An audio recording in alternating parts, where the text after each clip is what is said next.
Hey, ladies and gentlemen, welcome to the Married at First Sight All-Star Panel. I'm Glenn from Jack and Glenn. I'm Jackie. That's Jackie. We have my main man, Tommy, from August Love Story. Tommy, what's going on with you, brother? Man, I'm here, man. So I'm doing great.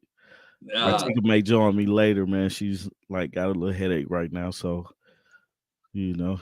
I got you. I got you. Talisa should be joining with us a little bit later as well. Hey, it's a lot to talk about. Married at First Sight. We on the homeward stretch, right? We're Mm. making our way. We cruising down to decision day, making our way down that road, and it's still a lot going on with these couples. We saw a surprise expert this week, Devon Franklin. We'll talk about him a little bit later. We saw Dr. Pepper as Pastor Cal as well. But it's a lot going on with these couples. It's some couples that are done, and it's some couples that we don't know what's going to happen with these couples. But let's start with this couple here. Let's start with Miguel and Lindy. All right, I want to start with Miguel and Lindy for this week, man. Tommy, your thoughts on Miguel and Lindy? What you saw and what you saw for this past episode? I think Lindy is gonna be the major issue when it comes to like him having a clear cut yes or no on decision day. But I still think that he's leaning towards that, okay, I'm out of this on decision day type deal. But Lindy has to figure out her anger issues and her issues with if somebody says, hey, don't like some just hypothetical situations, her getting mad or just like internalizing it as like she did, it's like what's going on? Why do that? So she got to figure that part out in order for them to like really move forward with what they're doing. Um let me see.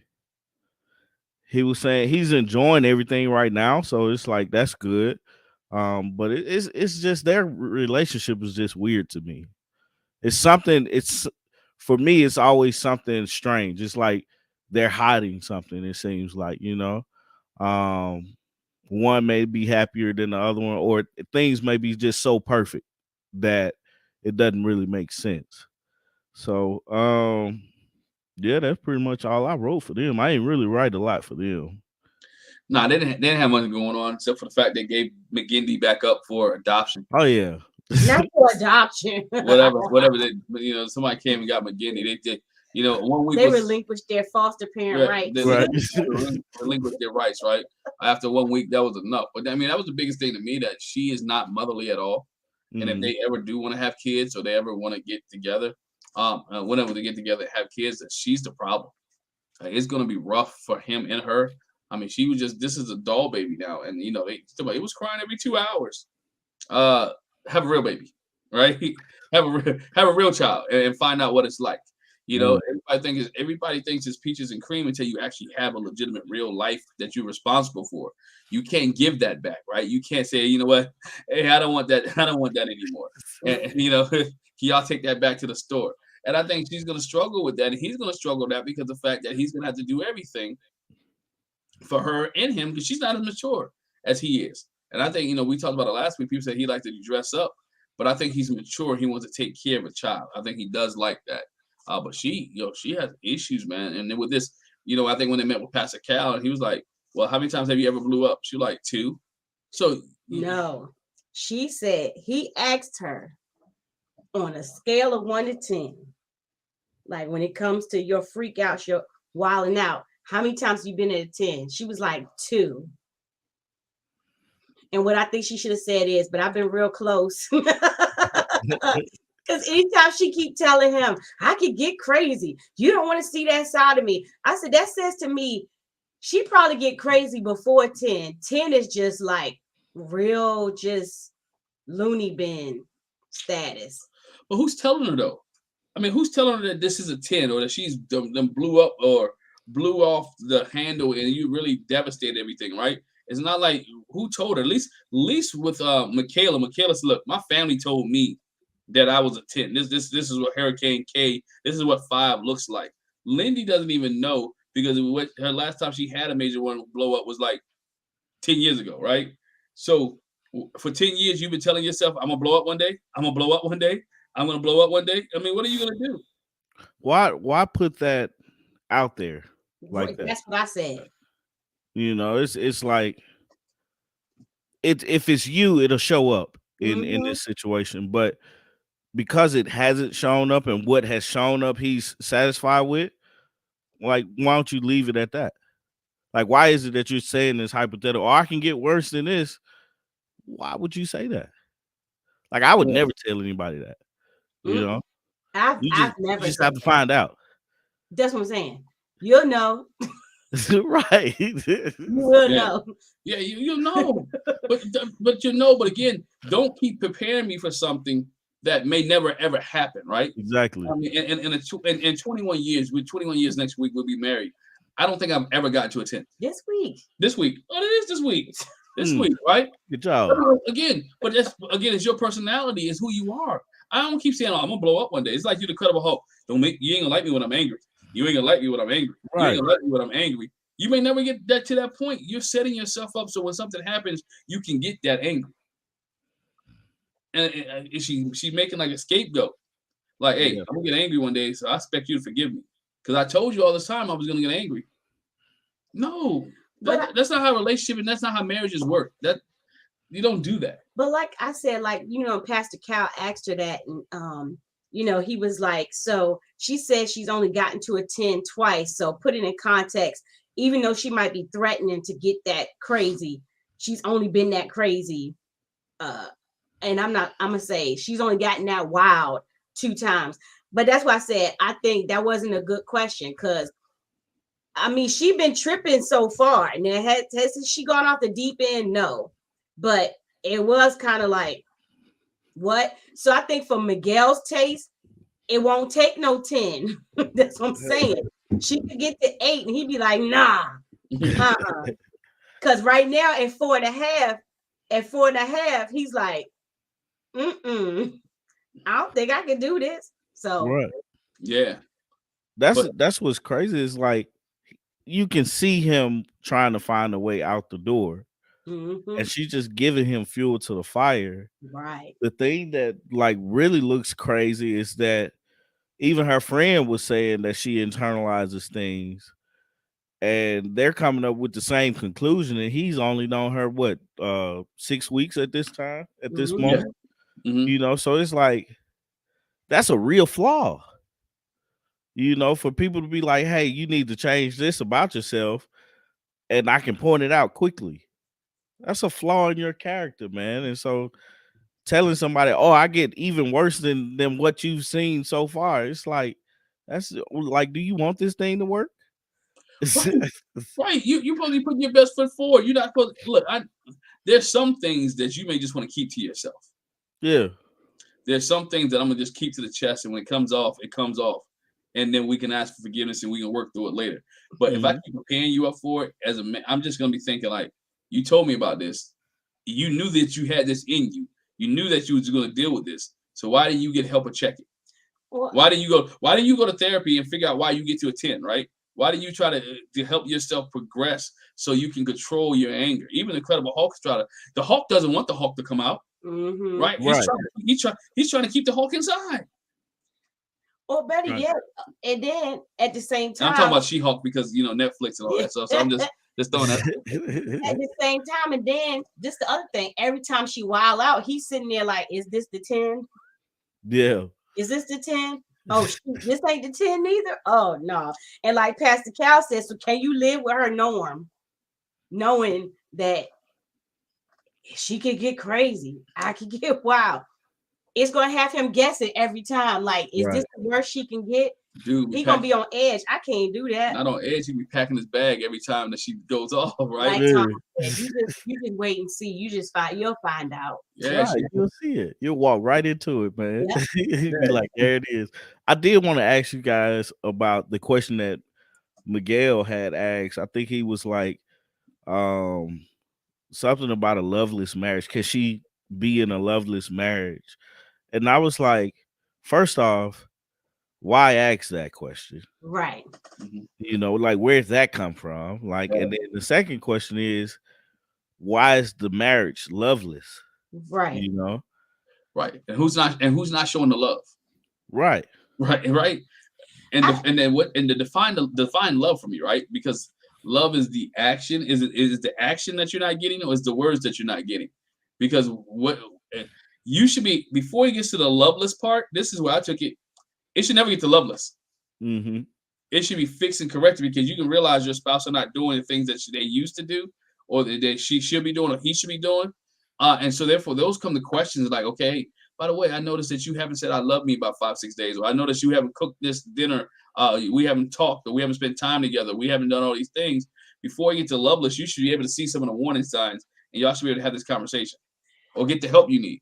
I think the question is, because Stacia touched on this too. So loveless, like I don't even love you no more, or I'm just not in love with you. Like I'm not like at the point where I feel like I just can't live without you. I can see doing my life without you, which kind of loveless, because I think Lindy was answering the question like, we don't have that loving feeling no more, loveless.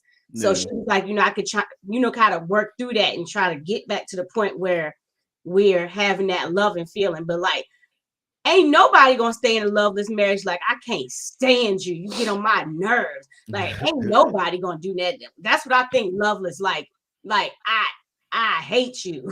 You get on my nerves. So I think to answer that question, I have to put in perspective. Like, so you mean like loveless? Like I don't like you. I put up with you. I don't like just the sight of you repulses me. I wish you wouldn't come home from work. Dog. You know what I'm saying? Or is it some like, you really upset me the other day. I love you and we can work through this, but like I don't like you right now, but we can get past this. But that's the question. That's not loveless, man. That's everyday marriage, man. Right. But I felt like Miguel was saying something like that. You know what I mean? Yeah. It could be interesting if he was just husband and wife. What'd you say?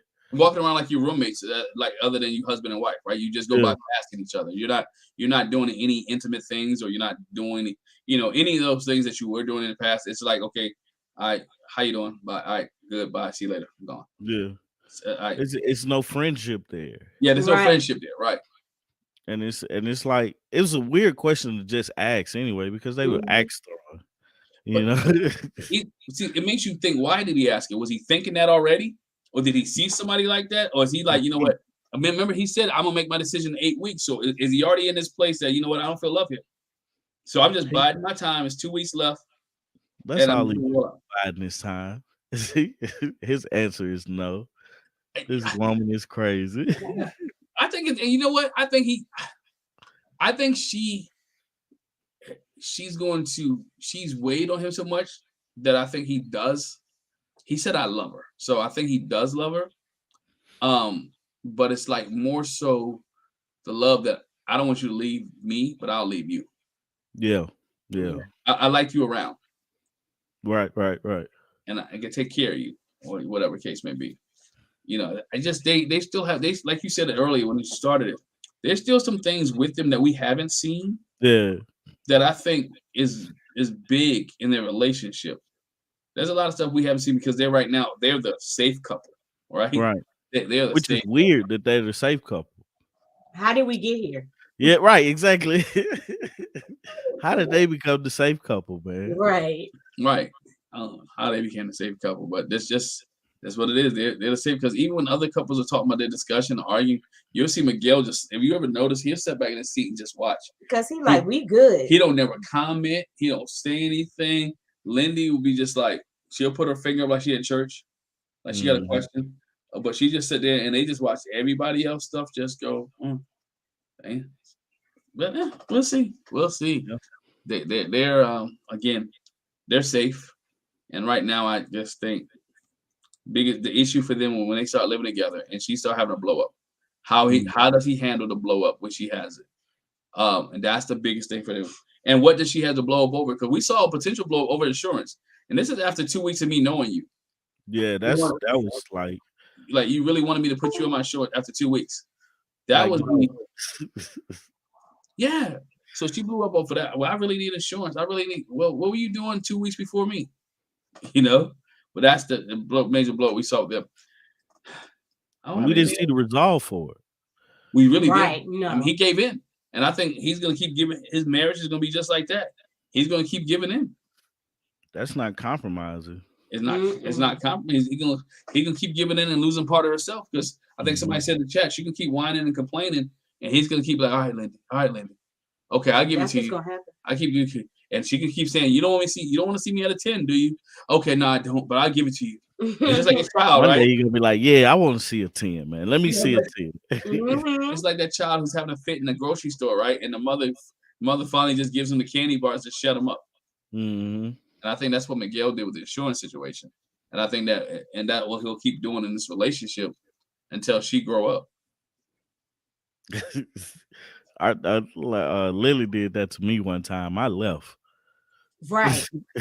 I put everything down and was like, let's go. Yeah. I feel you. Everybody looking at you like, what you gonna do? What you gonna do? I'm leaving. That's what I'm doing. Either I'm leaving one way or the other. I'm like, you want me to walk out here voluntarily? Because if I get hands on you, I'm going out. Right. Oh man, who want to go to next? Let's get rid of Morgan and Bihn. Oh man, I'm trying to hold Morgan and Bihn off. If Talisa comes, I want to hear Talisa. Okay. I'm trying to hold off. Okay. Okay. Let's go Stacia and Nate. Let's go Stacia and Nate. Right. Because they lead. Can we move in Stacia and Nate? Because Alexis and Justin still has a lot. Yeah. Morgan and Bihn got a little bit there, and then we all know Mitch and old girl Krysten is a whole bunch there. So okay. Your perception of Stacia and Nate. I'll start with you this time. I don't know. I think the funniest thing for me, they had Pastor Cal like blushing. They did. He was like, yeah, I've been seeing, y'all and your little toys and everything. I'm embarrassed. They was like, why? And I think Pastor Cal was shocked that they went from not consummating to like full-blown freaky deek. Yeah. He was like, oh, you're there. Okay. Wow. And but they're like, Pascal, can we hook you up? He was like, man, nah. I don't need y'all help. Worry about yourself. He ain't letting none of y'all know what's going on. He ain't letting America know that he. That's what I said. The pastor is not going to let his parishioners know he's a freak. Not. But the thing with them is, I think we kind of run into this at least once every other season. Where Nate feels the love for Stacia, and Pastor Cal was like, so have you stopped yourself from saying it? And he was like, yeah. And he went from instead of saying I love her to I admire her. That was so insulting. That's not insulting. For your man to be like, I admire you. No. That's weak though. That's weak. It is right. It's weak, but he does think about the things he admired her finances. He admired her being strong. He admires the way that she handled business. He has not gotten love yet. Remember, this dude was just at a 40% a couple of weeks ago. So you want him to go to 40 to I love you because you gave him some cooch? Not I love you, but not I admire you. Like you admire people you look up to. Like but you don't want to be with them. But he looks up to her though. I really think he looks up to her. Well, I know what you're saying, but I mean, it doesn't sound right for your man to say I admire you when you saying I love you. No. Even if I ain't saying I love you, don't say you admire me. Like, I don't know. That's not coupled. No. Yeah. But and so with him not wanting to say that, and then the red flag when she talked to his friends. And his friend was like, I've never heard Nate say that to anybody but his family members. Never. You're the only person that's brought that out. And Stacia was like, in all these years, like you ain't never got close to that. That's a red flag. So I just, from this conversation, I feel like she's not going to get what she's looking for. So in words, she's just going to have to take him in his actions and deeds, with him showing that. Because if she's just bent on him saying the words, she's going to get her feelings hurt, because he's not going to say it. Mm-hmm. I don't think he's going to say it, but he's doing, again, I've always said this, enough. If you're doing all the things and you're showing love and you're doing all the things, and she already has to know that this dude is committed. We talked about the tattoo. We talked about everything that he's doing. I know she wants to hear the words, I love you. But she's gonna have to wait on that, because he's not ready. He wants to be fully committed to this. Right? I don't want to be a superficial I love you because that's what you want to hear. You should want it to be genuine and be from the heart and to be righteous. That, and you know what? When I say I love you, I really do mean I love you. And I mean, that's till death do us part, right? That means I love you, that when if you lose all your money tomorrow, we're gonna be fine. I still love you. If I lose my job, we still gonna be in I love you. If something happens where we are put out, or whatever the case may be, that we're still gonna get. That's what love does. Love conquers all. So he wants to know that when I say this to you, it doesn't end up like me doing what my mom did because she loved my dad and I bounced, or not what you did. It's not you bouncing. I think that's why the cheating thing hurt him heart so much. It's like, okay, so you cheated 10 years ago. Who to say that's all that's out of you?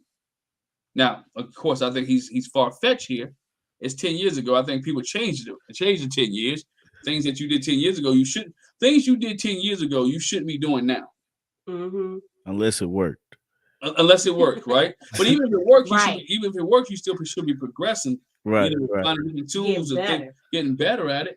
So, so she said 10 years ago, and he was kind of taken back by that. I'm like, bruh, she ain't say 10 weeks. She ain't say before I started this process. She ain't say none of that. She said 10 years ago. And this is why I said he admired her, because he was totally disappointed that she cheated. Right? He has put this woman on a pedestal. Yeah. He has her on a pedestal. They're like, Stacia doesn't do any wrong, but you cheated? That's not your character. But that's why he said to her friends, I need to know her dynamically. Like, how has she gotten to the Stacia that she is today? And put it in perspective. And when you said that, I just thought about, and then we get past it to Tommy, I thought about that meme, that TikTok I think everybody's doing. It's like, okay, so because I cheat one time, I'm a cheater. So if I cut hair one time, that make me a barber. It feels like he's doing that to her because she said, it was 10 years ago. And so now he's like, oh, Stacia's a cheater. No, I'm not. I cheated, but I'm not cheating. Yeah, that when he said that he was disappointed, I was like, why? Like, that was in the past. Like, that in order for this to work, you have to let her past be her past. And the fact that they hadn't talked about it, that's a problem. Like, ask about it. You know what I'm saying? Ask about her previous relationships. How did you get to this point? Those are, like I always say, they have an issue with conversations. Like, if it's a person that I'm meeting for the first time, I'm asking everything. You know what I'm saying? Like, what's your favorite color? What was your past relationships like? What do you like to eat? Can you cook? Do you want to cook? Do you know how to change brakes on a car? Like, I find out things about you and just have random conversations. If you've cheated before, I would know that before going into this, 6 weeks. Yeah, I would know if you've cheated before, because we would have had a conversation about it. Because cheating is probably the number one thing, like, why regular boyfriend and girlfriends break up. Somebody cheated, and with that being such a regular thing, or majority, like, if you sit 10 people in a room, maybe 8 of them have been cheated on or cheated, before. It's like, all right, so that's a regular conversation to have. So it kind of threw me off, the fact that he was finding that information, and then it bothered him like that. I think it kind of threw Stacia off too a little bit, just because she was like, what? Why does that bother you? I think they're gonna be okay. Like ultimately, I think they're gonna be fine, just because that's a very small thing. She's been cheated on before. She's cheated before. He's never cheated, apparently, is what he's saying. But I don't have no reason not to believe him. But since he says he's never cheated, it's like cheating shouldn't be an issue in their relationship. You Right. It shouldn't be a first of mind thing. And then the other thing I wanted to say about that was, in order for him to get to I love you, you have to let go of all of those things. You have to take whatever she says, whatever she do at face value and move forward. And if you don't do that, then that's where the thoughts come in. The is she's doing this, is she's doing that?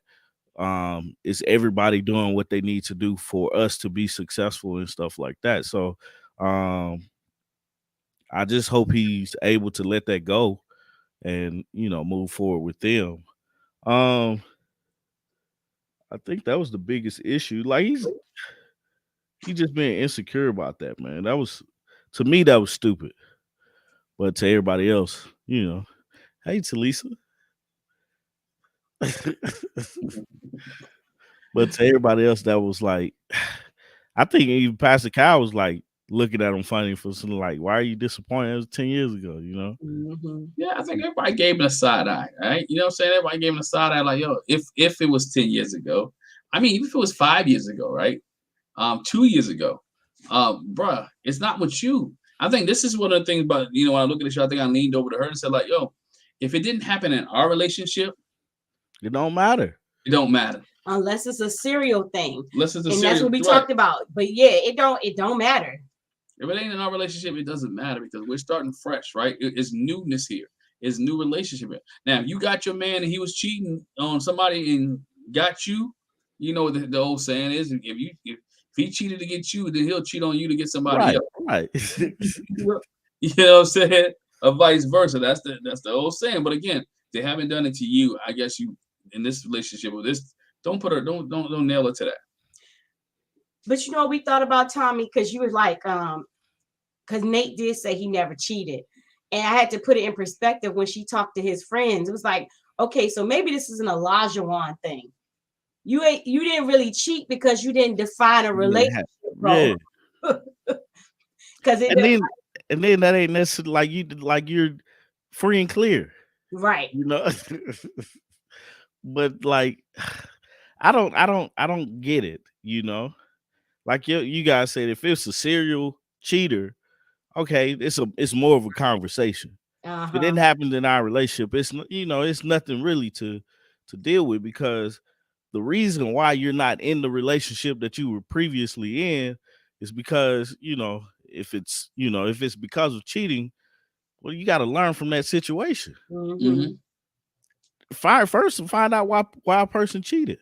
Like when I cheated, when I was in with my ex-girlfriend, I cheated, but I cheated because she cheated. It was the dumbest thing in the world. Instead of just walking away from the relationship, I cheated. Because I was like, this is what we're supposed to go through.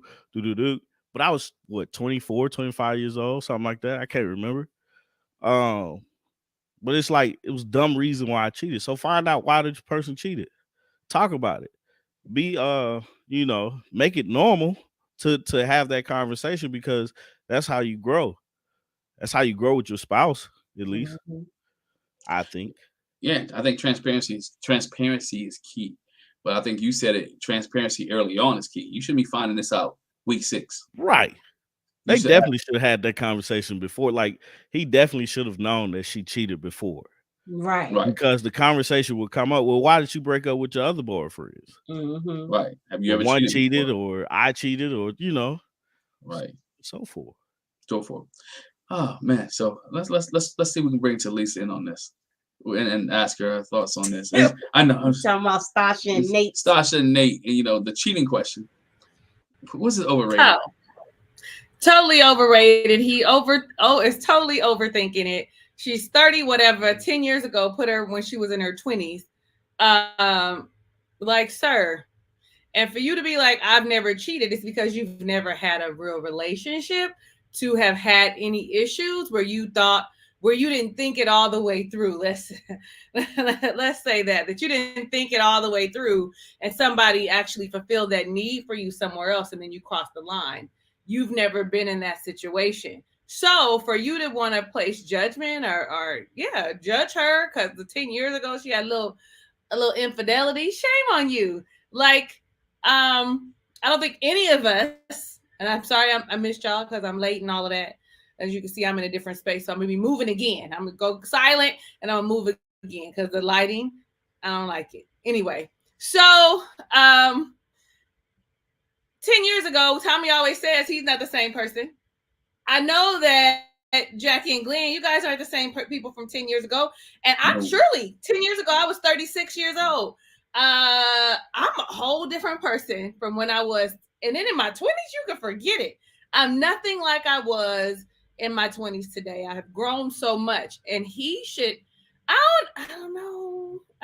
I be wanting people to have common sense to think about him. Is he 10 years ago? Were you the same? Are you the same person? Are you still selling bags on the beach, getting pulled over by the police? You know what I'm saying? Like, come on, give me a break. Nate, give her a break. Actually, she's putting in way more effort than you are. Let me tell it, because she really wants this. And though you almost said I love you a few times, I don't know. I kind of feel like she's supposed to be hanging on a whim too, like the rest of them, like they all dangling the carrot, and because this is what you want, so I'm gonna just keep dangling it because you like me. You already said I love you. This is why women don't say it first. This is why women don't say it first. I'm gonna just be honest with you. Some women do. God bless your heart.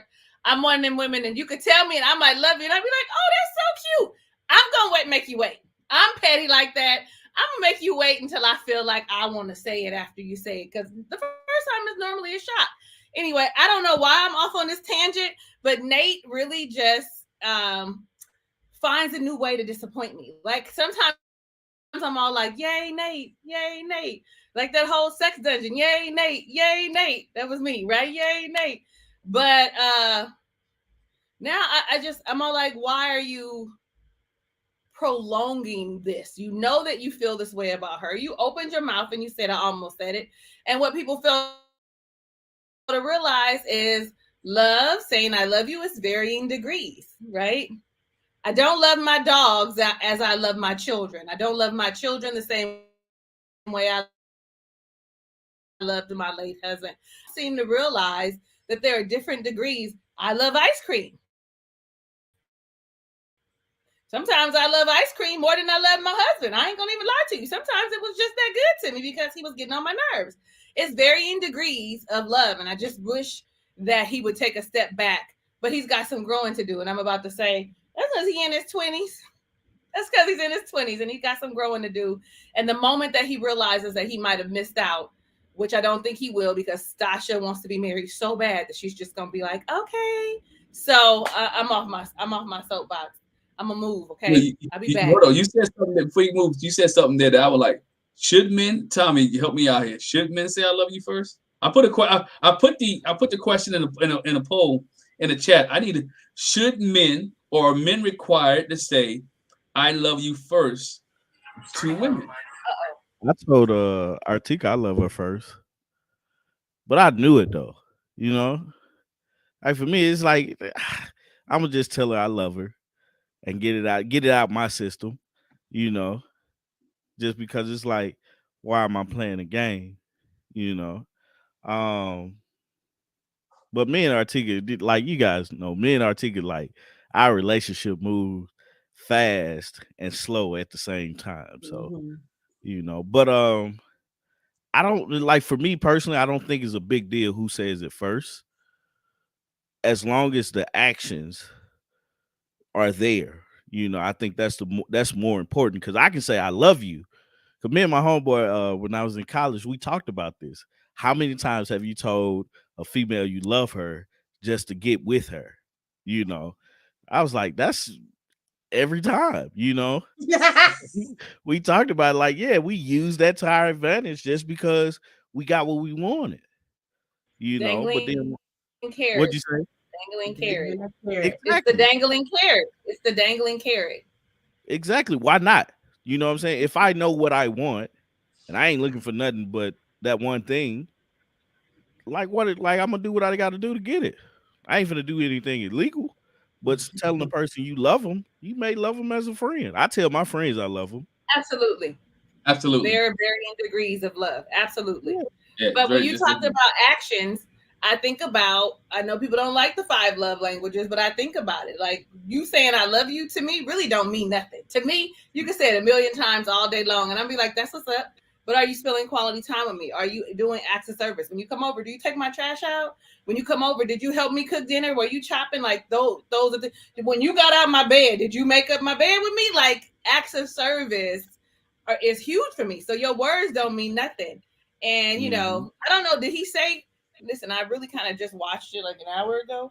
I can't remember. Did he say that he was putting action behind? Like, did he say, no, I'm not saying it, but I show her? I can't remember. Yeah, he said I admire her, and he gave all kind of characteristics that he likes about her. He talked about, he didn't mention the tattoo or the things that but he mentioned all the things that he has done, his acts of service for her. So I think, but her love language is words of affirmation, though. The words are required for her. For him, they're not, but for her, they are required. So yes.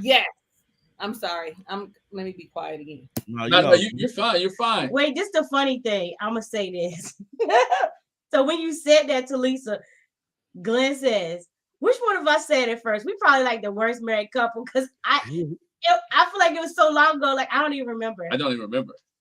I really don't remember who said it first. I feel like we probably said it in the same conversation. So does that count for who said what first? But I knew I was doing acts of service. I knew I always wanted to be around it. You know what I'm saying? I knew we wanted to be together. I knew I'm gonna change my course in college so I can get out of school quick, so I can move down here and not be married and be in college like 200 miles away. You know what I'm saying? So when you say that, because I think sometimes women actually love the guy first, but they don't want to say it for the simple fact what Lisa said. They don't want to be heartbroken because they don't want it to be not reciprocated, right? I have a teenage daughter, and she likes people, but she doesn't like the rejection that she might get, or she thinks about rejection. And I think a lot of women are like that. They don't want. I may say it, and we may even look good, but I don't want the rejection that I think I might get. Because what if he doesn't feel the same way I feel? What if they don't think the same way I think? And I think that's where Nate is at. Nate doesn't want the rejection because his mama left. He's seen people leave who said, I love you. And what if this woman leaves me? What is this woman? Because let's think about it. He's thinking this way, and maybe I'm wrong. Y'all guys hit me in the chat. He's thinking she really don't need me. She has everything she wants. Well, she actually do need him. But remember, she said that too. She does need him. But she said that before, that I don't need a man. I want a man. So I don't know if she said that to him. So you figure she got all these toys, so that she don't need that aspect of it. Well, she want to have a kid. So and you do need that aspect. Them toys do not give you the same heartbeat, the smell, the breathing, none of that. You still need a body, Glenn. Shame on you. Shame. I'm not talking about what Stacia. I'm talking about what Stacia said. I'm not saying anything else. I'm talking about what Stacia said in the beginning of the series. She said, I don't need a man. I want a man. I can do everything for myself. I just want a man. So I'm implying that she said she do everything herself. She was not talking about sexual intimacy, even though you can satisfy yourself to a certain degree. I don't know. Maybe I'm just speaking for my own self. I like the connection that comes with having a partner. And I think that when she said I can do everything myself is meaning I can take care of myself. I don't need nobody to provide for me. I know how to get the things that I want so that I can sustain my life. But it would be great to have a partner. Like, I desire someone. And I think that that's better than needing someone, because then it becomes codependent, right? Mm-hmm. But okay, I'm gonna leave you alone, Glenn. I enjoy dialogue about stuff like this. I enjoy the dialogue because, again, it's different mindset. 61% of you guys who voted in the poll so far said that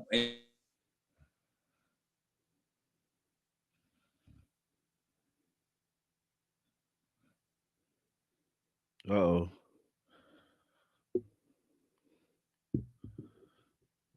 I don't think so. Is it me? At least I can't hear you. Each other. It's because I'm on mute. Uh, Oh, they need to embrace each other some more. All that. So go ahead. We don't know what you were saying because you were frozen. Oh, my bad. Yeah, Oh, my you were bad. frozen. I'm sorry. I was saying Stacia and Nate, I think the love is there. It's just they need to express it to each other in each other's love language. And he needs to say it. And so she can hear it. And she needs to continue to build the trust in him to let him know that she's not going anywhere. Because I think he's still traumatized from when his mama left. And he hasn't dealt with that issue. So they just need to share each other's love languages. I wonder if he wrote it. Would it be because it's like he was saying he stopped himself from saying I love you. So it's you have the feeling of loving her, but you just don't want to say it because the words put some type of meaning behind your relationship, I guess. And a meaning that you're afraid of. And I wonder if he wrote it to her, would that suffice for her? You know? I feel like it would because it's still words. He's written because you're just not gonna write down "I love you." You're gonna put all this mushy stuff in the letter that's gonna affirm her. So I feel like it would be sufficient. Like that's what she wants. I need you to tell me that I'm wonderful, that you love me, that you want to be with me, that you desire me. So I think him writing it in a letter would probably be sufficient. Hey girl, where you at? Tell us. Like, where you at? Is that good? Yeah, I think he's so, but I think he's so intimidated by it. I think it would take a lot for him to write it too, though. Yeah. It would take a lot. Probably erase it a lot. Yeah. Check. I just don't get it, man. Right? I just don't get it. It's like the action is the hard part to me. Yeah. To show a person that I love you, it means I'm going to do for you even after we fight, even when we fuss at each other. Like, I'm going to go fill up your gas tank when I didn't drive your car, you know, or you don't feel good today. I got it. Don't worry about it. Just, you know, you get your rest. Like, that's the hard part. Saying I love you when it's true. Right. It's not hard. I ain't gonna just cook one piece of chicken. I'm gonna cook the whole. You know what I'm saying? I ain't just gonna fix a sandwich for me and enough fries just for me. I ain't gonna just make one plate. I'm gonna actually eat something to eat as well. You know, that's the thing. And we've been mad at each other for a couple of days, whatever the case may be. But I'm still gonna do the things that I know I'm supposed to do because I love you. Right. And we're gonna try to get over it. I don't know. Nate's tripping, I think. Yeah. Yeah. Anything else you guys saw with Nate and Stacia before we move on? I did see them like in the peanut gallery with Krysten and Mitch talking about some are they gonna make it? Nah. Bro, that was hilarious. That was hilarious. I was like, that's me and Artika, man. I'm like, that's me and Jackie. Look, that's the sign you're a real relationship. That is the sign right there that you are a real relationship because you got sidebars happening. If you don't have those, I'm sorry to tell y'all not in a real committed relationship. Okay, you should be like over there with secrets and shit, snickering, all kind of stuff. So I'm just saying. Right. Because I'd be like this, texting across the room. Because I don't whisper well. So she was like, wait till we get to the car. Exactly. Just wait till remind me when we get to the car. It was so, and she was just as slick. She was like, that's a no. Yep. You're not gonna make it. That's funny, man. But it's good relationship stuff. That right there, Talisa, you're right. That is a sign that you're gonna make it when you and your spouse can do that type of stuff. That's a sign that you know what, we good. we good. Oh man, so that's all we're doing. That's it. That's it. Let's move on here. All right, Bihn and Morgan. Bihn and Morgan. Tommy, we'll start with you. Your thoughts on Bihn and Morgan and Hoist Gracie. All right, they're over, so that's it. I've been waiting for them to say, let's get a divorce. I don't like to see it when they don't make it all the way through. but it was no reconciling them because I don't think Morgan ever got over the first issue. And because she never got over the first issue, every other issue was amplified to a point to where it's just a no. You know, I think with Bihn, I think Bihn had taken the brunt of the reason why this failed, and I didn't like that. I feel like they should have called out Morgan a little bit more than what they did. I think Dr. Pepper did okay by saying, "Hey, this seems like your decision day. Are y'all gonna, what y'all gonna do?" Bihn went through a whole life-changing ordeal with this whole thing, so hopefully he comes out a better person, a better man, and can actually understand and find love that he's looking for. I think Morgan, and I'm pretty much done with them after this, but I think Morgan is like, I'm glad that she's off the show now, just because it does not seem like when they were all at the swimming pool, it seems like she was trying to be more of an instigator for Krysten and Mitch than anything else. And so that's not a good thing either. So, yeah. But that's it. I ain't really have much. Just glad they said no and moved on. Yeah, you. I'm gonna remain calm. Just a little bit. Yeah, it was. She never gave the poor boy a chance. And I go back to when they had the little powwow in Stacia and Nate's apartment. The one thing about it is, whether Bihn was with the guys or if he was with Morgan or if he was with all the couples, like, he was consistent. But she beat that poor man up. And Dr. Pepper would have been just, it would have been outrageous if Dr. Pepper hadn't have said, look, it's obvious you don't want to be in this thing. It would have been a crying shame. But I was ready for them to break up, to get divorced and be done with her, because nobody, near person, held her accountable. Like I said in our review, he's a people pleaser.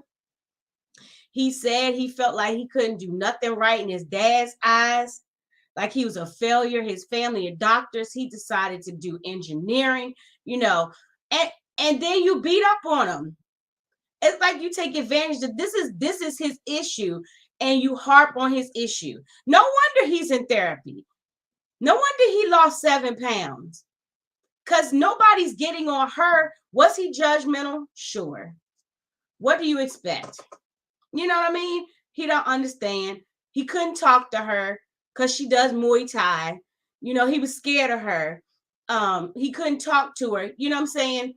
But they never got on her, and I felt so bad. And then for her to say, no, it's a no from me. We can't be friends. I wouldn't be his friend. Why not? Because you don't trust him. She never gave the poor boy a chance. And I'm just happy to be over. I feel like you too, Tommy. In the group setting, I want to tell her, reach through the TV and tell her, shut up. Don't you interject. Don't you say nothing. You have nothing to say. Don't nod your head. Don't signify. Don't do none of that. Don't do none of that. Because you treated that poor boy terrible. Terrible. So I'm glad she made the decision.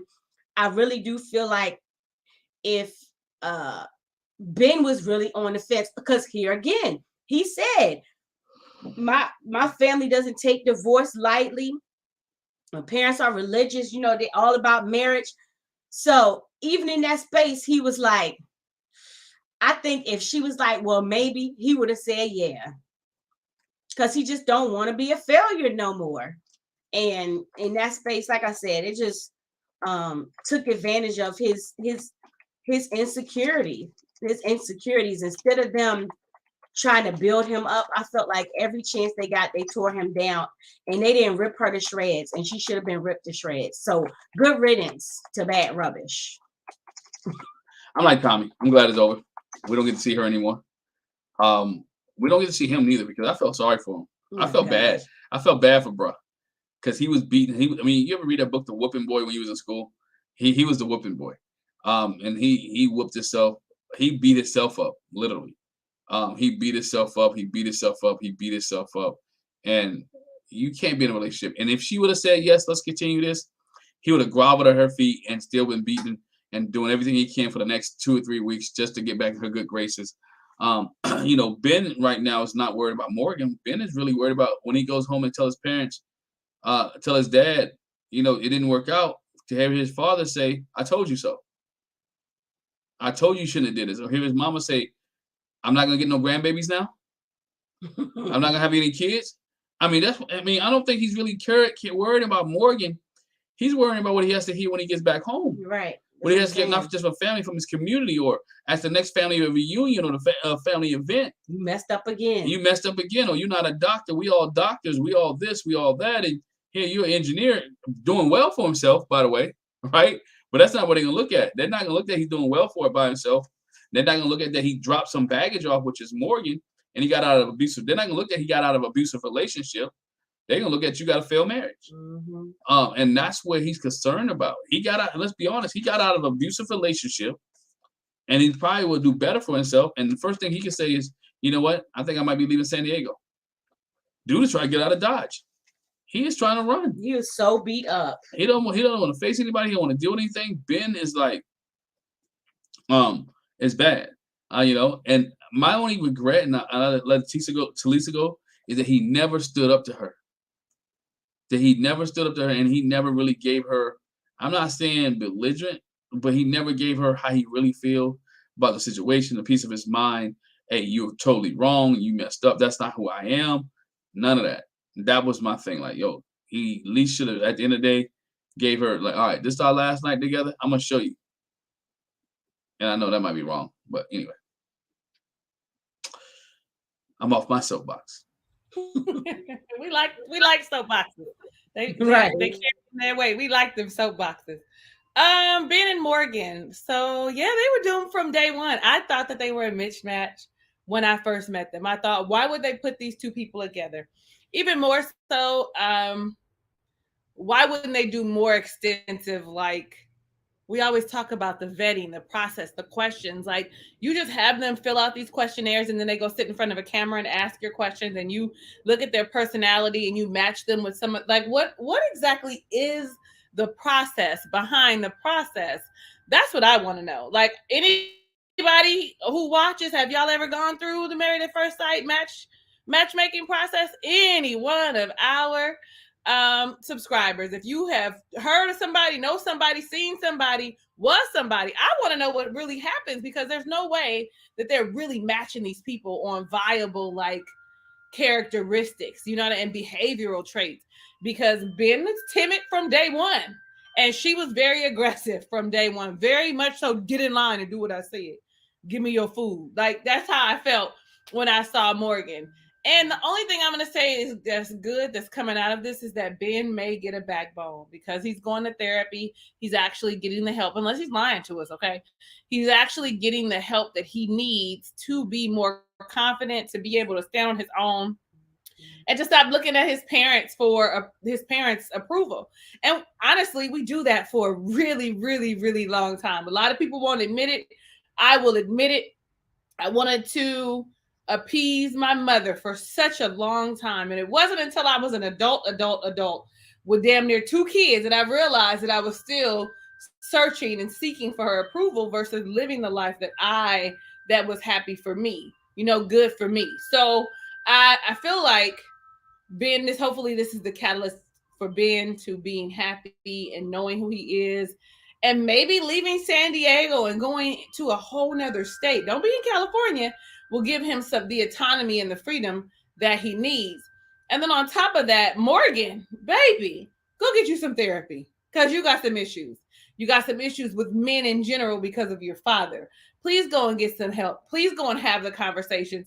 Please understand why you're so angry and you held on to that. I just didn't understand why you were holding on to that so tight. Yes, he made a mistake. He should not have shared. But he does not have relationship issues. I mean, he has not had relationships in order to navigate these kind of issues really well.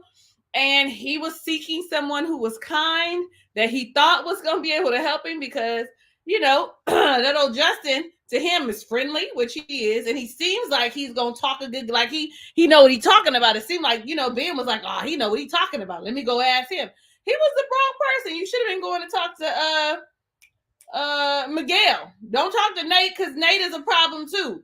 Go talk to Miguel, you know what I'm saying, and have a conversation. And Miguel might tell you, yeah, just close off for a little bit. But I think that might have been better than you going and talking to Justin, who is just all all feels and la la land, rainbow and sunshine. So you befriended somebody that you seemed that you thought you guys thought you were kindred spirits, but you were really trauma bonding as boys, that like we both got familiar issues, and so here we're bonding in that. And so I just feel like it's poor Bihn and Morgan. You're gonna keep having the same pattern if you continue down the same line. You are not gonna get you a husband. But really, do you want a husband? You want a roommate that you could talk to and go out with. Your homegirl is fine, girl. You don't need nobody. It's cool. Get you a little piece here and there. Go on Tinder or wherever you go. Get you somebody, and then go and come on home, be by yourself. I don't know. All right, y'all. It's my turn to be off my soapbox.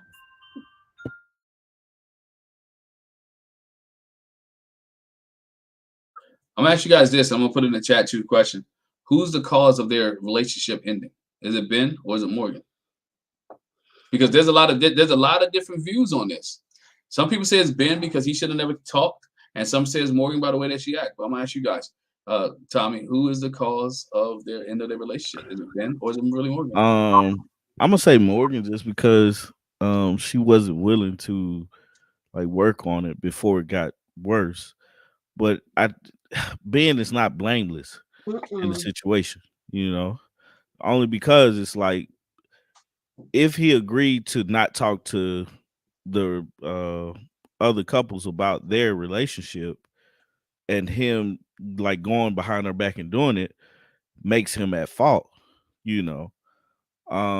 But like I've said before, it's just that was a weird request. You know what I'm saying? It's a hard request, and he should have said something then. He should have been like, nah, I can't do that. Or I won't talk about this particular thing, but if we do get into a conversation about relationships, I'm going to talk about my relationship, or just be straight up with it, be like, hey, I can't talk to you about the things that I talk to him about, and this is why. And work on that part, because that's the part of marriage. That's the part of relationships. Is figure out why you can't, like, just really figuring out life together at this point. And you know, it's probably for me it's 70-30 Morgan, just because of the non-willingness to forgive and forget about the first issue, and then, you know, moving past that. So Lisa? I think it's a combination of them both. Morgan's unwavering ability to just be like unforgiving and to just like hone in on something and just stay there. Like who is so angry and unhappy that they can't accept a apology? And not only that, knowing that Bihn is a robot, okay? So he's very much so a brain. Emotions and vulnerability is not on the forefront for him. So for you to be like, I need you to show emotion, I need you, he is not going to express himself the way you do. And he's the same all the time, which tells you that he does not have the range of emotion that you want. You have to take what he says as face value. He is autonomous. He owns it. I mean, not autonomous. He's accountable. And so that alone tells you that he's sincere. If I could say, yeah, it was my fault, over and over and over and over and over, and I shouldn't have did it, to me, I think that that's sufficient. So I feel like partly her and then partly him for not saying like, yo, are you crazy? Like, I need somebody to talk to. Like Tommy said, I need somebody to be able to express this with, and he is who I'm closest with.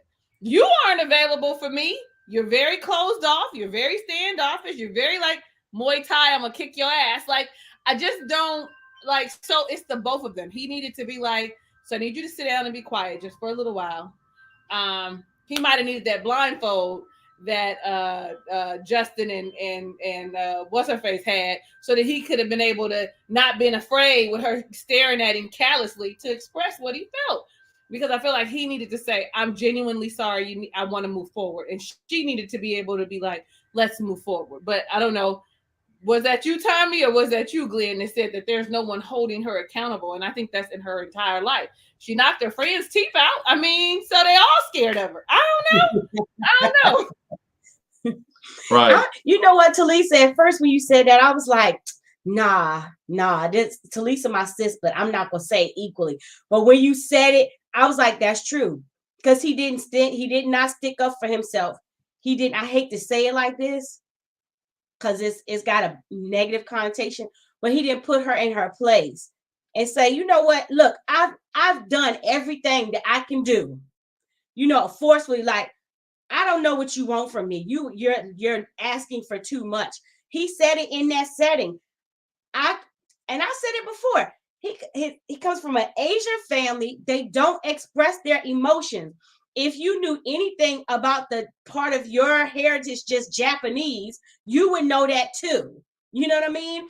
And but to go back to what you said, Talisa, what is the vetting process in a relationship period, but especially married at first sight? You cannot come into that and be so rigid about, I'm not going to do this. I'm not, you can't be that rigid person in that relationship because you're a stranger. You don't know what this person is coming with. You're going to have to be a little bit flexible. So coming into this, you shouldn't be so rigid about looks. You shouldn't be so rigid about personality. You know what I mean? Because we had that with Brett and Ryan. Yeah. He didn't want no redhead. He got stuck on the redhead thing. If somebody's going to be so fixated on stuff like that, this ain't the process for you. So I'm going to blame Morgan, but I definitely agree with what Talisa said. I blame Ben does have some accountability in this, because he was judgmental at first, maybe more than once. I kept feeling like she was mad for something more than that. But when she took the time in her vignette to show, see, I do have a nursing license. I was like, is this really still about the nursing license? I got mine right here too. Look. I got mine. I got mine. Just kidding. Is she really still that mad about that? But yeah, I'm gonna blame Morgan, because you just cannot be so unforgiving in a relationship. You just can't. Not with no stranger. You can't do it. No. Yeah, you stole my thunder. I was gonna show my nurse's license. Look, I can show mine for real. You can look me up. But that made me laugh, because she's like, you can Google me, and which made me go back to what she said. It was all about the nursing license and about, well, you the one that lied though. But he told somebody you're lying. But she said it, and I'm done with them after this. She mentioned all she wanted was a companion. She didn't want nobody to come home, so she wasn't looking for a husband. She wanted a companion. She should have brought a dog. she should have brought a dog, because she said that, and you remember everybody around the table like, that's not gonna work out. How about him? How about his feelings? How about what he thinks? And she never could get about his feelings, or what he thinks was all about her. So let's move on here. I'm gonna move on to Talisa's people, Alexis and Justin. Alexis and Justin. Talisa, we start with you. Alexis and Justin. Now I'm gonna ask you this question. People said, did Alexis put on for Devon Franklin? Did she put up? I think she did. I think the way when she walked in and saw him and the way she was looking at him, I thought to myself, baby, let me tell you, you was trying to get some of that. Okay, listen. He came in though with his whole pastor spirit. So you wasn't getting none of that, lady. He wasn't even gonna give you a little bit. He came in like he was in the pulpit by the meat. Okay, like, you know how they talk to you. That's exactly how he sounded. But I feel like he did a really, really, really good job in talking to them. But that's not what I want to talk about, because I ain't said this the whole time that we've been together. she is very, very manipulative. Very, very manipulative. She will go from one extreme about how much he not doing whatever, specifically her going out with her homegirls every weekend, and you wanted me to be free and da da da. And the moment that he said, I don't think you want me, or you hurt my feelings, or whatever. Whenever it's something that is, oh, I hear you and it hurts me, she instantly, oh baby, I didn't mean, I don't know, I didn't want to hurt your feelings. Like, it's a very much so Dr. Jekyll and Mr. Hyde. Mr. Hyde and Dr. Jekyll, y'all know who I'm talking about. Like, it's a very much so that, and I'm so for all of the Black love, but this relationship needs to just go on and end. They need to sever their ties. Because he's not gonna give her what she wants in the bedroom, which is to be dominated, right? Which is, I get it. I'm a boss all day long. I'm a boss as a parent. I want you to come in here and put it down. I want you to come in here and manhandle me because I'm doing all the manhandling all day long. Like, I get it. And he is not going to give her that. I think, but then again, what did we say? A couple weeks, whatever I was here a month ago. What was it that we said? She don't really like him. She don't really like him. She just doing something. And even though they have that little side key that they have, it's really her and him agreeing with her. Okay. I'm all over the place because that made me think about at the end when she opened up her mouth and was talking about, he said he didn't want no makeup and this and this and that. And I thought to myself, that's not how it was phrased earlier. You are sharing someone else's business like you didn't want Bihn to do for Morgan. Like, come on with the double standard. And what made it even worse was that your husband was just going to back you up blindly. He didn't say nothing. He could have just been quiet. But no, that's what you said. That's what you said. I remember it. Nobody else remembers those words, but I remember it. So for me, you were just a yes boy anyway. Oh, I said that out loud. But I meant that with my soul, with my whole chest. She is never going to respect you because you just follow along. You just follow along. Now, I am going to say that blindfold. Was that this time? Please tell me that was this time. The blindfold, was it this? Okay, never mind. Never mind. If I'm not here, I don't know what we talk about, and then I don't be in a place. Go ahead, bring your point up. But you can say it. Bring your point up. I am proud of him with the blindfold, really saying how I don't think you're attracted to me. I don't think you want to be with me. I'm really glad that he knows that, but I think it took her to say, I'm not ready to be married to Justin, in order for him to realize I'm just playing a game, or excuse me, she's just playing a game, and I'm putting myself out here really trying to, I don't know what he's trying to do, but whatever that is, realization just hit. So now when we go back to Devon Franklin, I really did enjoy the way he handled them. He ain't talked to nobody else. He was specifically there for them. And I kind of feel like they did that because he was an attractive man. It's an attractive man, so she gonna come in here and put her best foot forward. She probably planning that when she say no on decision day, that she gonna find Devon Franklin, since him and Megan ain't together no more, and gonna slide up in them DMs. Listen, I'm just saying, I was uncomfortable with her boobs out in front of the pastor, okay? Like, I know he ain't a good guy. You know what I'm saying? I know he ain't all that he, let me not say he's not a good guy because I don't know the man, but I know he has, some kind of like sordid story with him and Megan in the news and all of that. Still, for me, her titties was too much. They was tittying too much. I was like, oh, even if it was Pastor Cal, would you have been in there like that? You don't have no clothes where you cover up a little bit of cleavage. I mean, because I like sexy. You're going to catch me in my real life, like, not with a t-shirt on. I'm going to be a hot mama. But ma'am, you got a regular 9 to 5 that you go to every day. You didn't have a regular shirt. She didn't, y'all. She don't got no shirts that she wear to work. Because I was confused. And I like that he said, I don't know if it was this time or that to last time, they all just rolled together. He said to her, yeah, you are a catch, you're a good woman, and whatever, but I'm a catch too. Now, I don't agree with that, but I'm glad that he thinks so. Right? I'm glad that he thinks so. That's what's more important. Ain't what I think. You know what I'm saying? Somebody out there looking at him like, go on and say no, girl, because I'm going to scoop him up and I'm going to treat him right and I'm going to let him dote on me all day long, right? Like, I don't know. And then if we really want to be honest about it, we know that it was the dog.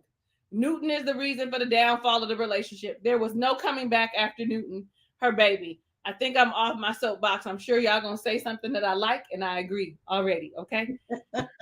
Go ahead, Tommy, man. Go ahead, Tommy. It's hard to follow that. Yeah, the first time I saw what's his name, Devon Franklin, I was like, oh, that's Megan Good's ex-husband. But where do I begin with them? Alexis is she just starts mess and involving herself. I'm gonna start from the back and then work myself up. Like she just like when she yelled out, well, but like brought the whole thing up about Krysten and Mitch, and like everybody's like, well, I was thinking like nobody was talking to you. Like what? Like that's none of your business. Concern yourself with your husband. And for him, like I told Artika, I would have been like, I'd have leaned over and told you shouldn't have said that. You know what I'm saying? That would have been a conversation. Me and her would have been like, nah, you should have kept that one to yourself, or between me and you.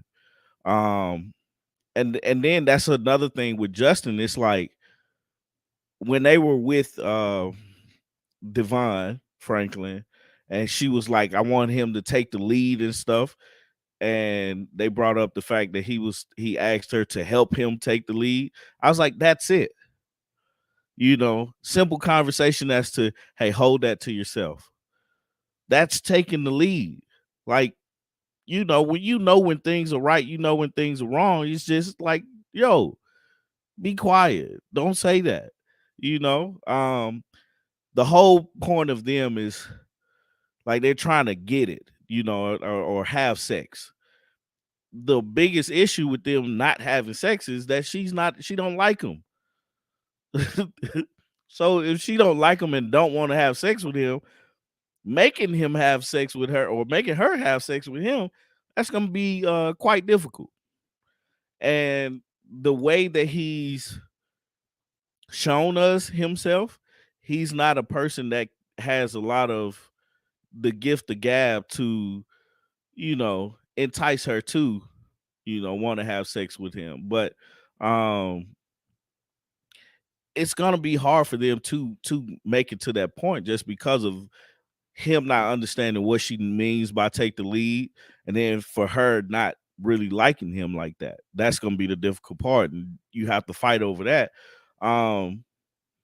Because for I think she said she was a sexual person, and for a sexual person not have sex with their spouse, that means you don't like this person.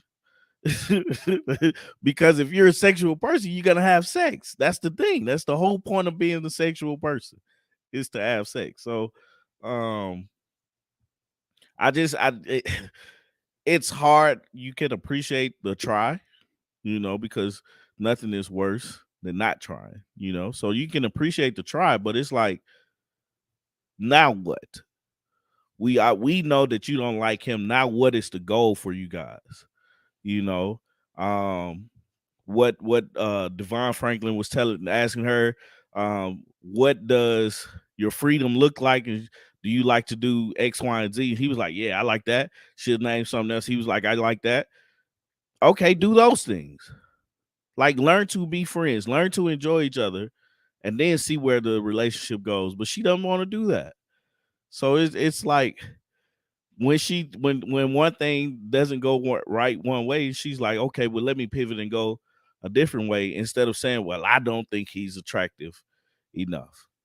And so saying that, I think, gets them to another place in their relationship. But not saying it keeps them where they are, like basically fighting strings or pulling strings, trying to figure it out. So Artika and Quad just walked down here. So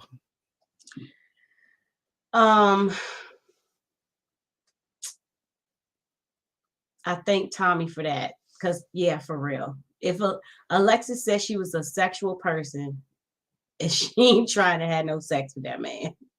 She don't like him. She don't like him. The other thing is, I really want her to quantify. I dominate all day long in the office. I need somebody to dominate me. So you want to be smacked up, flipped, and rubbed down? You know what I'm saying? But he don't look like the smack it up, flip it, rub it down type of guy. So you gonna have to help him. You're gonna have to help him. But she got to tell him. But that's what I'm saying. She's gonna have to have the conversation with him, like, this is what I like, this is what I want. But they can't have that conversation because they always arguing. Right. Or she's back at her apartment. Or she just being messy. She being messy. Because I'm gonna go to that too, Tommy. I was like, when she brought it up, I was like, now, okay, it's one or two things. Krysten told Morgan, we're gonna deal with this. So either Morgan planted and was like, girl, I don't know how to bring it up. You real good at talking. Why don't you say something and then I'll chime in? Me, I think that's very possible. That's very possible. I think Alexis just, because Lindy was like, oh my God, I can't believe she just said that. I cannot believe she brought that up. So I don't think it was supposed to go like that. She's messy. But she's so busy trying to fix everybody else's stuff. You're not working on yours because I tend to believe you don't want to work on it. And that I want to have freedom in my marriage. Well, where else do you feel free? That's bull crap. Your freedom is free from him. That's why you want to go to the club, because I'm free from him.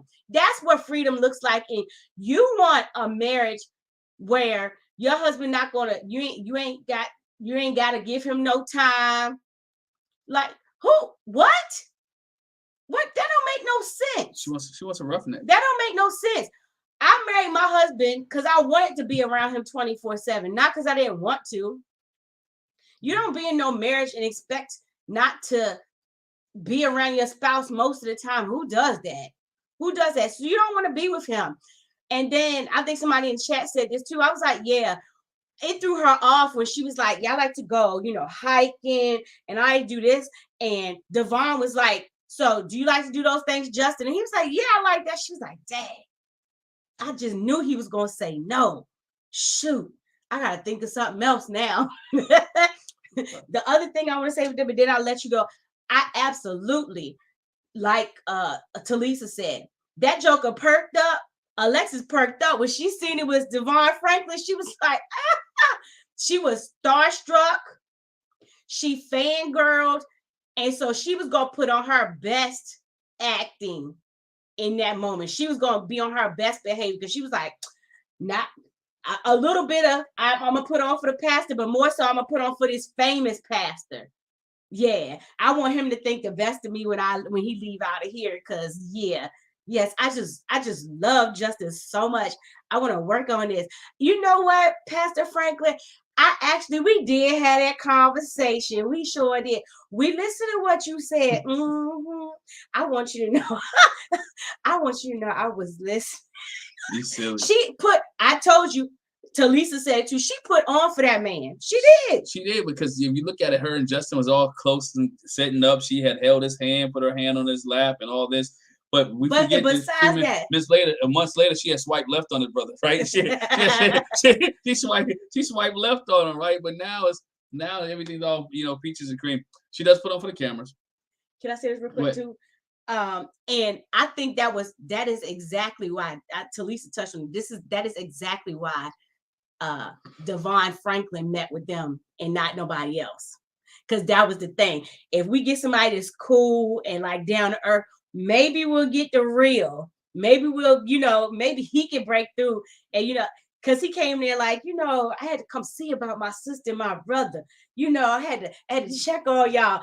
And they felt like, oh, maybe this will let the wall down and they'll be real. And she just put on. She put on, and look, she told y'all that we all know that she doesn't like Justin, right? We all know that she's a sexual being, but she doesn't want to have sex with him. For whatever reason, he tried to have sex with her. It just didn't work out. Whether he was emotional, because he said he tried. He just was distressed, upset, tired, weak, couldn't get it, whatever that day. Blue Chew shipment didn't come in. I don't know what it was, right? He couldn't do it. He just couldn't do it. So again, he couldn't do it. and she wanted somebody who's dominant. Well, she already know that he's not dominant.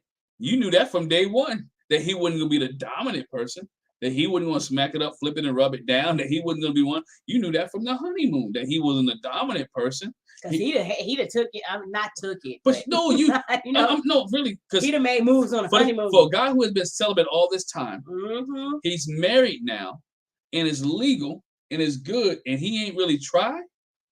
That told her he wasn't dominant, that he wasn't trying to, and then when they tried, he couldn't rise to the occasion. That definitely told her he wasn't dominant, not what she's used to. She used to somebody say, "Girl, get over here now, let's go." Or when she come home, he's picking up on the kitchen counter, do whatever case may be. That's what she want. You know what I'm saying? That's what she's looking for. That's not Justin. So, I mean, again, she knows that. So the sexual thing ain't there. The communication stuff ain't there. There's no way in the world they're saying yes on decision day. They're not. There's no way in the world. He doesn't check off the boxes for her. He's halfway a looker. He doesn't meet her sexual need. He doesn't meet a communication need. So what is there left? There's nothing. I have to explain why I chuckle like that. What you chuckling for? Because remember we on live. I know. Because when you said something about the kitchen counter, see, my sister's in the chat. And when we had the sexual talk, I'm not going to say nothing. Because she was like, sister, I feel so uncomfortable. And I'm not even talking about me. So when you say, I'm just going to. Okay. I'm not incriminating. Look, I'm 45 years old, man. It's different.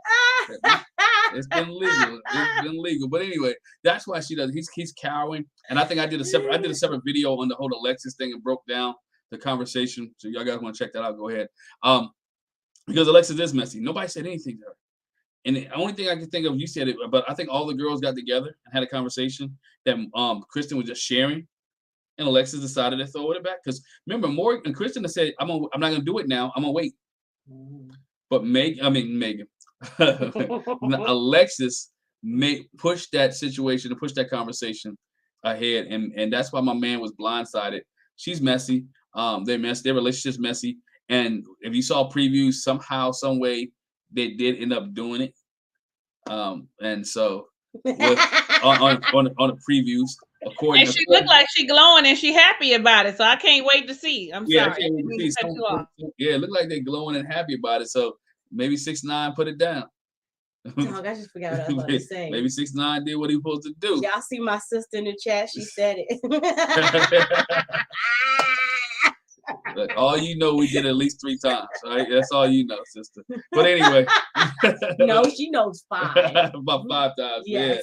But anyway, so let's go. We got 3 living children and 2 miscarriages. So she knows 5 times. 5 times. I ain't even gonna mess with you like that. I'm not even gonna mess with you. Oh man, let's go to. Oh! I know what I was about to say. Hold Y'all on. Hilarious, by the way. The only good thing that I was like, I'm with you on that, Alexis. This is the only thing that I was like, you know what? That was funny. When her and Justin were in their little vignette and they're talking about Mitch and what Mitch wants. And when she said Mitch need to find him somebody with dirty feet, I was like, that I like you in this moment. I was like, right. Yeah. It was shady as crap, but it was funny.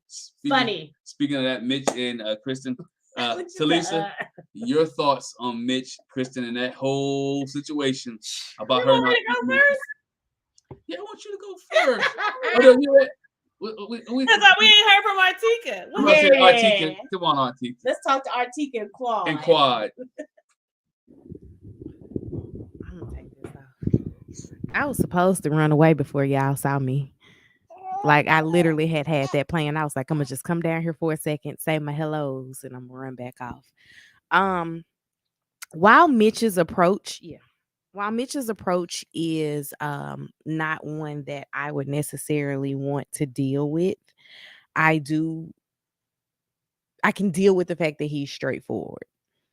However, I struggled, and maybe y'all can help me with figuring out what was so bad about him saying he likes her without makeup on.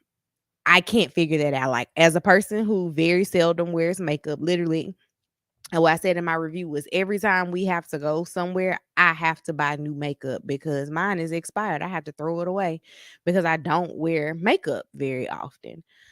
I just couldn't figure out why was that like anger worthy. And then she let her little homegirl Morgan hype her up, and Morgan was like, we gonna be divorced together. And so she let her get her hyped up, and she went off on this tangent, and I felt Dr. Pepper. She was like, well, he does think that you're attractive, like what's the problem there? And I couldn't figure it out. There's a lot of things that are off-putting and annoying about Mitch, but saying that I think that you're more attractive without makeup is not what I would have thought would have been the straw that broke the camel's back. So that was the confusion for me. Let me put this back on for you. Okay, there you go. Bob, we're not talking to you today. I think the biggest thing with her, or her anger throughout the whole thing, is that's the way that her putting on makeup, dressing up, getting her hair done is the way that she secures herself in herself, or what is it called? Esteem. It's how she has better self-esteem is she dresses up, she puts makeup on, and she gets her hair done because that's the way she feels pretty. And for him to be like, um, I wish you wouldn't wear that, or wish you wouldn't put makeup on, is a dig at her pretty. On top of him calling her him not being attracted to her in the beginning, which she took it as, or seems to be have taken it as, he doesn't think she's pretty. Well, this is a way for her to feel pretty for her. And he didn't pick up on the signs that her sister was not the person to talk to about that, because she was getting upset in the conversation that they were having. And I'm like, how you not like, no, you cut this conversation short, because whatever you're saying is fuel to the flame for her. And him asking her that, like, pretty much took her over the top, because it's something there with her wearing makeup, her putting on dresses, and dressing up and stuff like that. And her sister knows that, and obviously Mitch did not take the time out to get to know his wife enough to figure out that that's one of the digs that that she's struggling with. But I think it caught Mitch off guard when she knew about it, and I don't know why he didn't expect her to know about it, because he talked to her sister. But when they were at the pool and they brought it up, he was like, "What? No, we didn't talk about anything. Did I tell you this?" And it was like he couldn't fight out of that corner. And seeing the way that she reacted to that and how mad she was, that had been brewing. And it doesn't help that Morgan sits there, and you tell Morgan about the situation. Misery loves company, so she's all for Morgan not, what's her name, Krysten, not being happy with her spouse because Morgan just getting a divorce. So it's like all of that stuff brewing together. And then here you go. You split up. Then here you go, Mitch talking to his sister, trying to get her to dress down and be some type of hippie type person that he's looking for. It just doesn't make sense.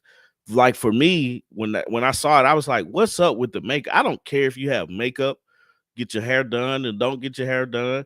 If I like you, or if I think you're pretty, that's all I'm gonna go off of. Wear makeup or don't wear makeup, you still the same person. I just think it is a dumb argument. And then when who did they talk to? Dr. Pepper. When they were sitting there talking to Dr. Pepper, he didn't say anything. That's an issue. If that bothers you so much, talk to the expert about it. Bring it up to her to see her reaction. But it's not fair for you to bring it up to somebody else, and then when it gets back to her, you got to sit there and explain yourself when you had ample amount of time to say, hey, this is what's going on or whatnot. So, um, That was why I also said that he called her ugly on the honeymoon, because if we're still here in this yeah, he attraction did, thing, yeah, it's yeah. not People working. like a lot of times people try to say the attraction means one thing or another, but for me, this whole time attraction have meant he didn't think she was pretty, um, and not what he wanted. And it's like, brother, I mean, like, come on, man. You 41 years old. This is a bucket list item for you. I think you got a catch. You know, I think you have a catch with Krysten, and do your thing. He brought up the flipping homes thing, which again, that was another thing that she brought. I mean, she brought up when they were talking with Dr. Pepper. It was like, that's a business. I get both sides of it, right? Because we had to deal with it when we were buying our house. We put in 18 offers and only got accepted one time.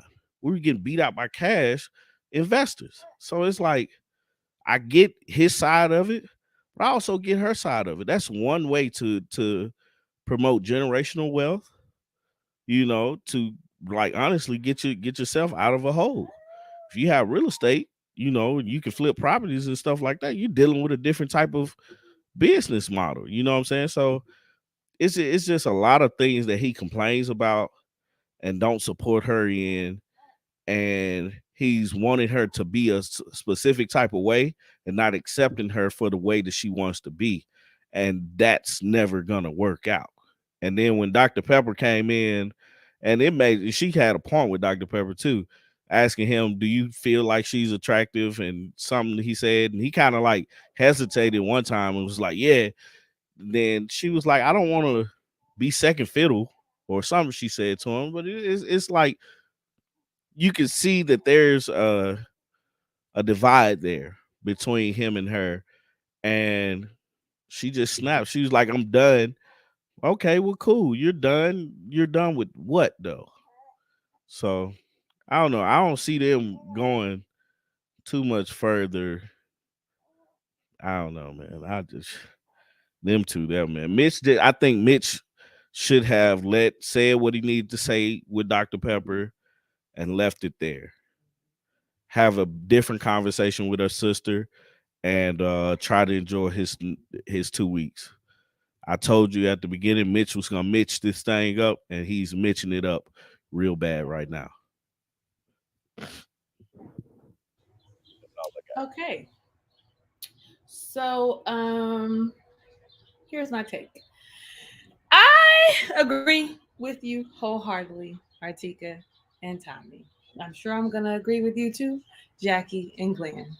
However, she's really offended because she's a tomboy. She is a tomboy. Innately, she plays sports her entire life. So if the way she walks, the way she carries herself, so she gets dressed up, like her sister said, for herself, so I can feel more feminine. Because I've been playing these masculine sports, and it is showing up in my spirit, and I want to make myself look pretty. Not only that, the reason that we're in this space is because you weren't attracted to me to begin with. When we started, and I'm trying, and you're like, yeah, no, I don't really like you. I don't really like the way you look. And then we go all this time, and you act like you like me now. But like somebody said, it must have been the sex, and she thought she was going to get him with the sex. Maybe, maybe not. Because I still like Krysten, especially now that she's come back to the Krysten that we knew in the beginning. She has come back to being able to speak her mind. And so for him to turn around and be like, hey, yo, sis, how can I tell her I want her to dress down? Her sister probably should have said, she's never going to dress down. She feels like she looked like a boy her entire life. She's never going to dress down. She's always going to curl her hair and put on very little makeup. Like I don't see pounds and pounds of makeup at all. I mean, I don't see no like foundation. She got a little eyeliner, little eyeshadow, and some lipstick. I don't really see nothing else because she's not covering the marks on her face. So that's how you know that it is very little makeup. So I don't. Who said it? That was you, Tommy, that said that he better just take what he could get Because Mitch is not an attractive man. You know, I don't like the Doves no way like that. They're not my favorite. There's a few of them that's cute and everything, but he ain't one of them that I would be attracted to. And she is a 10 compared to his like 2.5. Right? She can do all the things that you want to do. Wasn't that her on the paddleboard? That wasn't her on the paddleboard. Was that her on the paddleboard standing up and he was on his knees? Like, can y'all stand up on the paddleboard? I went to Jamaica for my birthday. It was no standing up. I tried, almost had it, fell down. There is no standing up, okay? My core is not as strong as I thought it was. Nevertheless, he needs to count his blessings. I don't like, though, that he was blindsided. I don't like that he didn't have the conversation when he had a safe space with Dr. Pepper, like you said, Tommy. Like, that was the opportune time for you guys to work through. Not that I don't find you attractive, right? I find you attractive, but I love the way you look when you don't wear any makeup, when your hair is wavy. That sounds different than how can I get her to dress down? I love when you come to bed in your natural state. It's such a turn on. I mean, any woman hears her boo, her bae, her whatever, saying, I love the way you look when, makes you want to look more like that versus can you dress down because I'm more attracted to you. And like y'all said, the sister was not the person to talk to about this. The sister is not the person to talk to about this. Like, did you not think that the sister was going to run and say something? But maybe you did. Maybe you smart enough, because he a robot too. Maybe you smart enough to know that I can share this with her sister and her sister going to run tell that. And okay, I see you. It's a love. He doesn't love it, but that's just verbiage that you use to get somebody to do something that you really want them to do, or that you really, and it could be, I really like when you, I like when you know, whatever they do, whatever you do for your person, or with an S, whatever you do for them, that's, I like to share it. I love it when you kiss me on the back of my neck. I love it when you rub my booty. I love it when, like, that makes people be like, oh, I'm gonna do more of that because I'm gonna get more of what I want. And I think that they're done. I don't think that there's any recovery, because Krysten already said she was being fake. She had on a facade. She was walking on eggshells. She was trying to be somebody for him. She really don't like all that environmental. I can't drink out of a straw. Somebody said, I didn't watch this week's after party. Somebody said he don't want to wear sanitary napkins. Like, that's enough for me, dog. Like, what are we talking about? I'm not finna. Find me something that's biodegradable or something, but I'm not finna, because I'm sure that they have them. So I think that they're done. I think that missteps were, one, Krysten should have been honest about who she is the entire time instead of pretending for him to fit the mold for him. I think that he should have been honest about about her appearance in that whole, like, the counseling session. Like, and we probably would be seeing something different. She would have been upset, but Dr. Pepper would have helped them work through it. I don't know, maybe not, because she was like, this a repeat. You didn't like me then, and you don't like how I look now. It's a repeat. This a repeat. Okay, I don't like that. Anyway, that's it.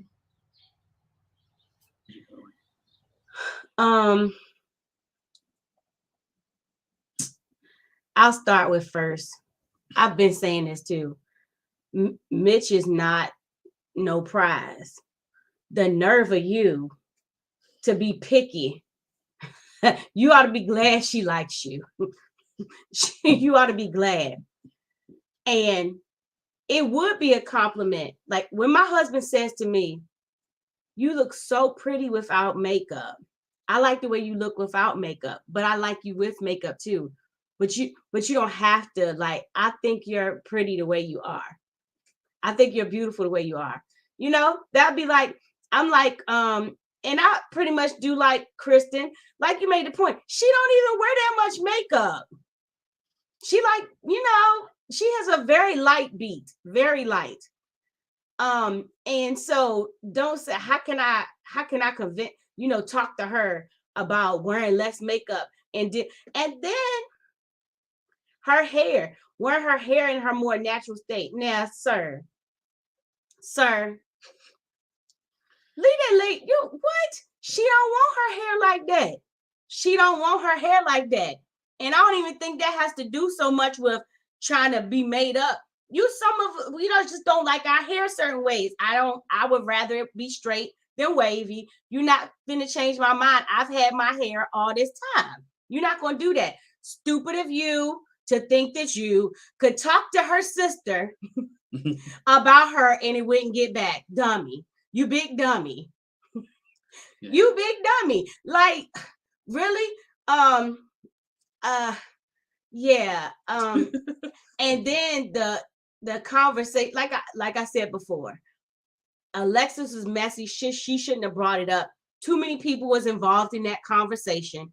They could have had that conversation, just not in that space.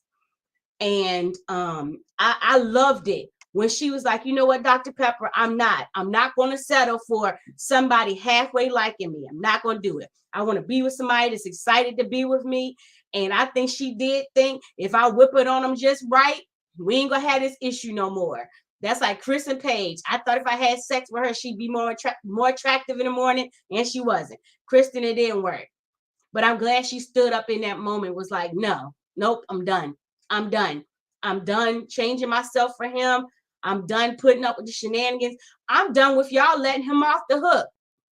But he was sitting there looking real stupid. I was like, he's like, well, obviously everybody knows the conversation except for me. And Krysten was like, don't nobody know, ain't no secret. I ain't told nobody. Alexis set that up because when she said it, he really was like, well, everybody know except me, huh? Everybody in on except me, huh? I'm the last one to find out, huh? Yeah, nah. So he was embarrassed. You can't embarrass. And the funny thing is, this is the last thing I'm gonna say. He didn't want to wear the shirt that she gave him because he felt like it was controlling. And then you want to talk about what she uses during her menstrual period.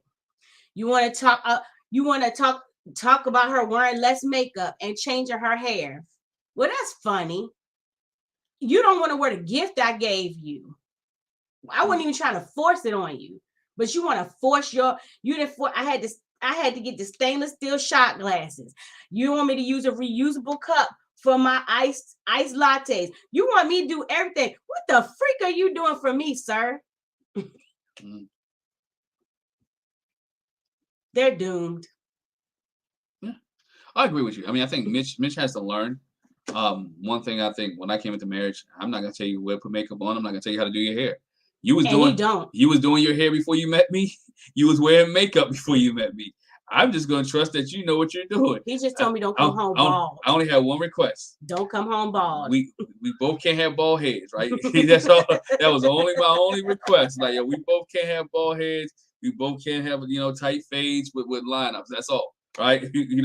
But that was the only thing. But again, he has to do better. And I do. I think Mitch is a liar. And I'm telling you this why I was going to do a video on it, but I just hadn't had time to do it.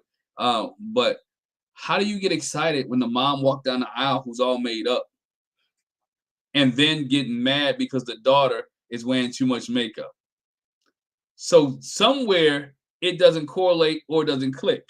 Some things don't match up, right? Because that mama was made up. Because mama was made up, the plastic surgery up and everything tucked and all that. And you're like, oh, this is my wife? Ooh.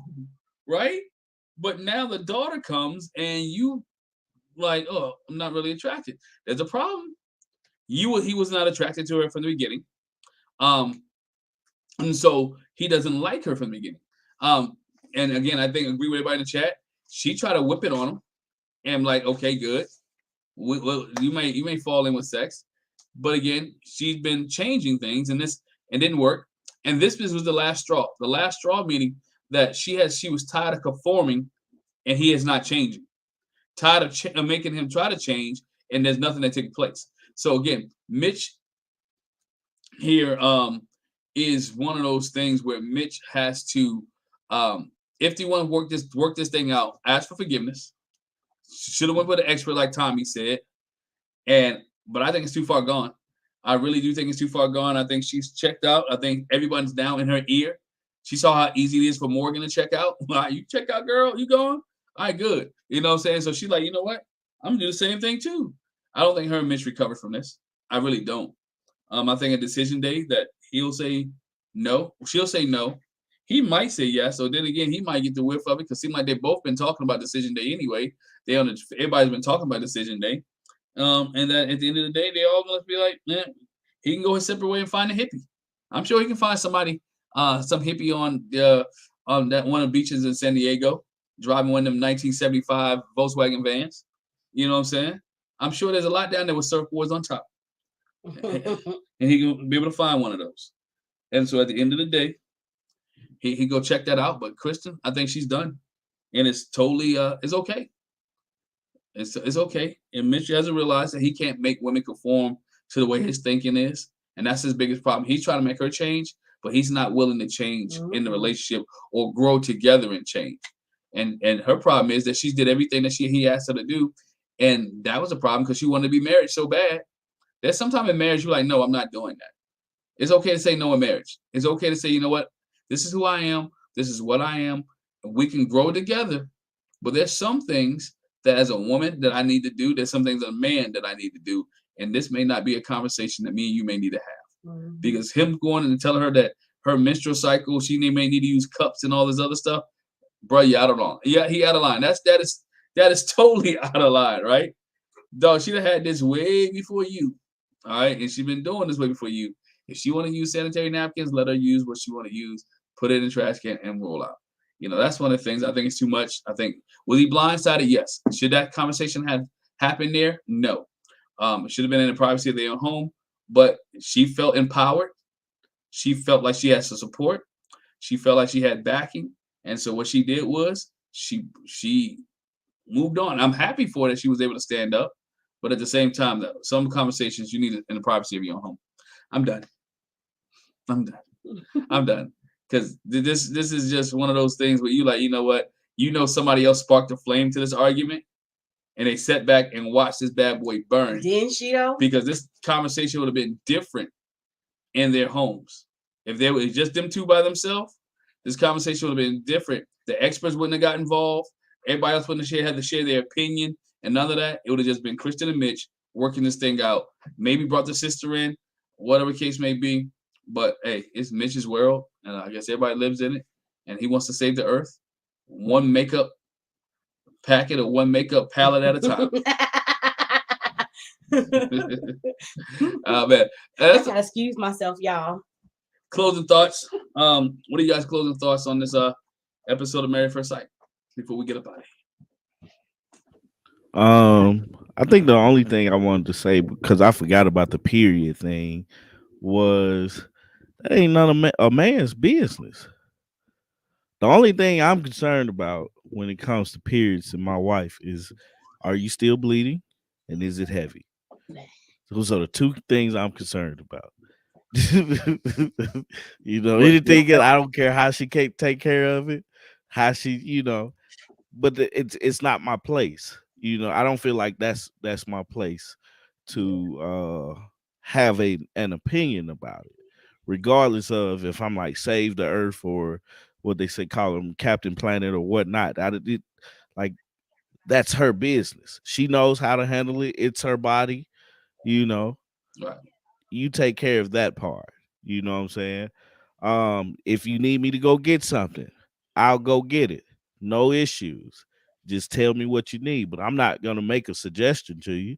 You could tell me half time. If you tell me that you're doing X, Y, and Z, it's one listening ear, and you know, I'm like thinking about outside, you know, or something. But I don't agree with how he's trying to conform her to his lifestyle instead of trying to have a relationship with her. And I think that's where his downfall is. Outside of that, you know, is what it is. Don't forget to subscribe to all our channels, like this video and like our videos, and continue to comment, because we all enjoy the conversations that we have with each other and with you guys. And that's it. That's all I got. Talisa. I don't really have any final thoughts on this episode? On this nothing. I don't really have nothing to say. We just gonna wait and see how everybody but Miguel and Lindy and Stacia and Nate say yes. They gonna say yes. That's it. Unless something happened in these next couple weeks. Other than that, I don't know. That Lindy and Miguel might be having some issues right now. I don't know. We're gonna wait and see. That's all I got. And if anybody is looking for my reviews for Married at First Sight, this is where they live, right here on Jack and Glenn's shadow on this panel. I will not be doing them separately, okay? I'm just here to say that, and like Tommy said, make sure you go through and subscribe to all of us because we like that. If they've got some memberships, please join those as well. Yep. Join everybody's membership there and go to TalisaRay.com and get one of those nice and beautiful journals that are still available. That would be nice. Ain't no pressure. They better than just, sometimes you need some help on what you need to look at. And I feel like it's better than you trying to figure it out in your own head. Definitely. I appreciate you guys for commenting. Thank you very much. Everybody said it. Make sure you hit the subscribe button for everybody. The bell notification. So when we do put videos up that you do check them out. Make sure you share this with everybody else. And guys, have a great and prosperous week. And we'll continue talking about Married at First Sight here next week. And we'll see what approaches and what happens. Maybe Justin did get lucky and he did put a glow and a smile on Alexis' face. And maybe she'll do a 180, but we'll talk about that next week on this panel discussion. You guys have a great night and be blessed.